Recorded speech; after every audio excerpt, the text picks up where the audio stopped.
Hello friends, आज बानिए देखाबो माछ तेतुल। एटा किन्तु काँचा माछ दिए बानानो हय। खुबই সহজ একটি রেসিপি আর খেতেও কিন্তু ভীষণ টেস্টি হয়। চলো কিভাবে বানাচ্ছি সেটা দেখে নেওয়া যাক। প্রথমেই দেখো মাছ নিয়ে নিয়েছি। মাছগুলো কিন্তু বাড়ির পুকুরের মাছ আর পরিষ্কার করে ধুয়ে নিয়েছি। 5টা মতো মাথা নিয়েছি, 2টো মতো পিস নিয়েছি আর 3টে মতো ফিচে নিয়েছি। তেঁতুলটাকে বাটির মধ্যে জল দিয়ে কিছুক্ষণ ভিজিয়ে নিয়েছি। খুবই অল্প উপকরণ দিয়েই কিন্তু এটা বানানো যাবে। তো ননস্টিকের কড়াইটা বসিয়ে দিয়েছি আর গরম হয়ে এসেছে। আমি কিন্তু তেল দিয়ে দিয়েছি। তেঁতুলটা খুব ভালোভাবে ভেজানো হয়ে গেছে। তেঁতুলটার রস কিন্তু বের করে নিয়েছি। ফোড়নের জন্য নিয়ে নিয়েছি 5 ফোড়ন আর শুকনো লঙ্কা নিয়ে নিয়েছি। তো তেলটা কিন্তু আমার গরম হয়ে এসেছে। এবার ফোড়নগুলো কিন্তু দিয়ে দিচ্ছি। দেখো, মাছ তেঁতুলটা কিন্তু কাঁচা মাছ দিয়ে বানানো হবে, মাছ কিন্তু ভাজবো না। তো দেখো 1 চামচ মতো হলুদের গুঁড়ো দিয়ে দিলাম। খুন্তি দিয়ে ফোড়নটা একটু ভাজা ভাজা করে নিচ্ছি। এই মাছ তেঁতুল বানানোর জন্য কিন্তু তেঁতুলটা একটু বেশি পরিমাণেই দিতে হবে। ফোড়নটা সামান্য ভেজে নেওয়ার পর কিন্তু আমি তেঁতুলটা দিয়ে দিলাম আর খুব ভালোভাবে কিন্তু এটা নাড়াচাড়া করে নিচ্ছি। দেখো, খুন্তি দিয়ে তেঁতুলটাকে একটু ভালোভাবে কষিয়ে নিচ্ছি। খুব বেশি টাইম কিন্তু লাগবে না, খুব অল্প সময়ের মধ্যে হয়ে যাবে। তো আমি কিন্তু 2 বাটি জল দিয়ে দিলাম। দেখো এখানে এখন 2 বাটি মতো দিলাম। পরে যদি লাগে তাহলে আবার 1 বাটি বা হাফ বাটি মতো দিয়ে দেবো। ঝোলটা এমন রাখতে হবে যে মাছগুলো যেন সবটাই ডুবে যায় ঝোলটার মধ্যে। এর মধ্যে কিন্তু আমি চিনি দিয়ে দিচ্ছি।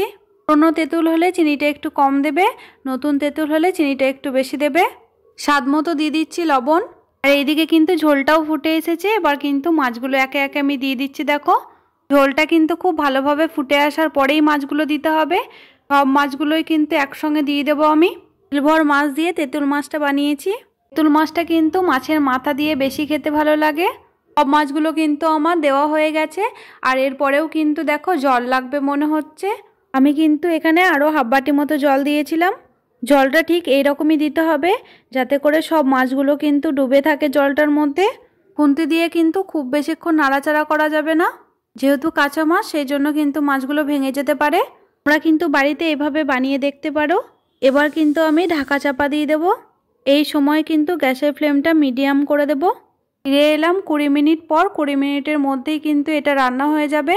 তো এবার কিন্তু আমি ঢাকা খুলে দেখছি। দেখো, মাছটা কিন্তু অনেকটাই সেদ্ধ হয়ে এসছে। এই সময় কিন্তু গ্যাসের ফ্লেমটাকে হাই করে দিতে হবে। কিছুক্ষণ ফুটিয়ে নেওয়ার পর দেখাচ্ছি তোমাদের। আমার কিন্তু মাছ তেঁতুলটা বানানো একদম কমপ্লিট হয়ে গেছে। খুবই ভালোভাবে কিন্তু মাছগুলো সেদ্ধ হয়ে গেছে। একটা প্লেটের মধ্যে তোমাদের তুলে দেখাচ্ছি। দেখো কতটা লোভনীয় হয়েছে দেখতে। এতে কিন্তু অনেক বেশি টেস্টি হয়। তেঁতুল মাছ কিন্তু প্রথম আমি খেতে চাইতাম না। প্রথম বলতে আমি বিয়ের আগে এই তেঁতুল মাছ খাইনি, বিয়ের পরে খেয়েছি। বানাতে শিখে গেছিলাম কিন্তু খেতে চাইতাম না। যখন খেলাম তখন বুঝলাম যে সত্যিই খুব অসাধারণ হয় খেতে আর ভীষণ টেস্টি। একবার খেলে কিন্তু এটা বারবার খেতে চাইবে মন। এখন কিন্তু এই তেঁতুল মাছ আমিও ভীষণ পছন্দ করি। বিশেষ করে তেঁতুল মাছের মাথাগুলো খেতে কিন্তু বেশি ভালো লাগে। দিয়ে তোমাদের ভেঙে দেখাচ্ছি। দেখো কতটা ভালো সেদ্ধ হয়েছে। তো এই রেসিপি যদি তোমাদের ভালো লেগে থাকে তাহলে লাইক করে দিও। যারা নতুন বন্ধু আছো তারা সাবস্ক্রাইব করে দিও। পাশে থাকা বেলটি অন করে দিও। আজকের মতো টাটা বন্ধুরা।